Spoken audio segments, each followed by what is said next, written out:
Oui, il est élu républicain de la Chambre des représentants et président de la commission du renseignement. Deux fonctions qui, effectivement, lui donnent accès à quelques informations protégées, voire classifiées. Alors, quand Michael Turner, c'est son nom, a voulu alerter sur l'intention russe de placer des armes dans l'espace, l'élu a effectivement retenu l'attention des médias américains. Attention, il ne s'agit pas d'armes capables de viser des objectifs sur Terre, mais bel et bien un système d'armes capable de neutraliser les satellites adverses en orbite. Ce qui, est-il nécessaire de le préciser, constitue effectivement un avantage stratégique absolument majeur et ouvrirait concrètement des perspectives inquiétantes sur les conflits en cours, et on pense évidemment à l'Ukraine, mais également pour l'équilibre que la dissuasion a garanti jusqu'à présent aux grandes puissances de la planète.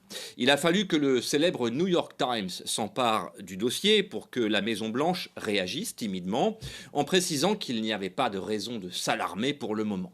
Oui, il semble effectivement que les agences de renseignement alliées aient partagé l'information selon laquelle il existe bien une volonté russe de placer des armes dans l'espace, mais qu'à ce jour, aucun système n'est au point et donc encore moins déjà en orbite. Ensuite, la guerre en Ukraine a quand même révélé quelques-unes des capacités militaires russes les plus abouties et les quelques experts proches du Pentagone qui se sont exprimés considèrent que la Russie ne sera vraisemblablement pas la première nation à disposer d'armes dans l'espace. Comprenez par là que vraisemblablement la Chine, les États-Unis ou même quelques nations européennes auront un temps d'avance sur Moscou dans ce domaine.